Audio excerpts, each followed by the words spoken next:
Viral cake pudding এর জন্য ফেসবুকে তো ঢোকাই যায় না। শুধু ফেসবুক না, সব কয়টা অনলাইন প্ল্যাটফর্মের একই অবস্থা, যে যাই পারছে না কেন তাই বানিয়ে নিয়ে রাস্তায় নেমে যাচ্ছে বিক্রি করার জন্য। এই সব কিছু আমরা মা ছেলে দেখতে দেখতে পুরাই অতৃষ্ট, তাই বাসায় পুডিং এবং সহজেই প্যানকেক বানালাম। চলো তোমাদের সাথে শেয়ার করি। সো হ্যালো এভরিওয়ান, আসসালামু আলাইকুম। সবার কি অবস্থা, কেমন আছেন? আশা করি সবাই ভালো আছেন। এখন নাকি বাংলাদেশের জাতীয় খাবার হয়ে গেছে বার্থডে কেক, কিন্তু আজকে আমি বার্থডে কেক বানাইনি, বানিয়েছি পুডিং আর প্যানকেক। প্রথমে আমি পুডিং এর জন্য দুধ আগে জালে বসিয়ে দিয়েছি। জাল হয়ে গেলে আমি পরিমাণ মতন চিনি দিয়ে দিয়েছি। এবারে আরেকটু জাল হবে, এই ফাঁকে আমি ডিমগুলাকে ভেঙে আমি পুডিং এর জন্য রেডি করে রাখবো। আজকে আমি 5টা ডিমের পুডিং বানিয়েছি। পুডিং এর ডিমগুলো রেডি করতে করতে সেই ফাঁকে কিন্তু পুডিং এর দুধ জাল করা কমপ্লিট হয়ে গিয়েছে। পুডিং এর ডিমগুলো এক সাইডে রেখে আমি পুডিং এর দুধ ঘরে ফ্যানের নিচে ঠান্ডা করতে দিয়ে এসেছি।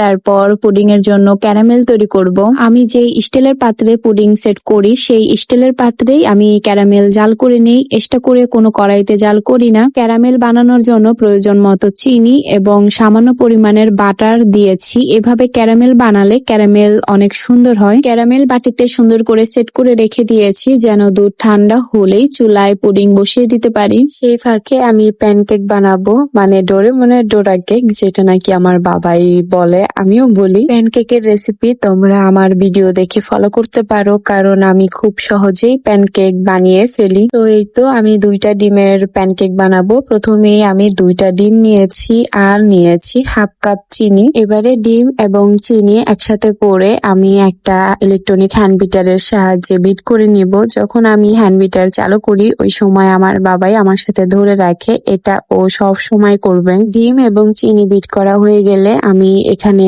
1 চা চামচ ভ্যানিলা এসেন্স দিয়েছি, যেন ডিমের এক্সট্রা স্মেল না হয়। এরপর 100 গ্রামের মতন লিকুইড দুধ দিয়েছি, অবশ্যই জাল করা আর রুম টেম্পারেচার হতে হবে। আর দিয়েছি সয়াবিন তেল 4-5 চা চামচের মতন। তারপর শুকনো উপকরণগুলো আমি এর মধ্যে মিক্স করে নেব। অবশ্যই একটা চালনির সাহায্যে এই শুকনো উপকরণগুলো দিতে হবে। দিয়েছি 1 কাপ ময়দা, 1 চা চামচ বেকিং পাউডার আর স্বাদ মতন লবণ দিয়েছি। লবণ দিতে আগে ভুলে গিয়েছিলাম। এরপর প্যানকেকের ব্যাটার গুলি আমি আরেকটা বাটিতে ট্রান্সফার করে নিয়েছি, কারণ ওই বাটিটা পুডিং এর জন্য লাগবে। পুডিং চুলায় বসালে অনেকটা সময়ের ব্যাপার, তাই আমি প্রথমেই কয়েকটা প্যানকেক বানিয়ে নিব। কারণ আমার আম্মু এবং আমার বাবাই বসে বসে টিভি দেখতেছে, তাদের নানি নাতিকে আমি কয়েকটা প্যানকেক বানিয়ে দিয়ে আসি, বসে বসে খাক আর টিভি দেখুক। প্যানকেক বানানো কিন্তু খুবই ইজি, কিন্তু একটু ধৈর্যের ব্যাপার। প্যানকেক বানানোর জন্য কিন্তু অবশ্যই ফ্রাই প্যান লাগবে, তাহলে প্যানকেক অনেক সুন্দর হয়।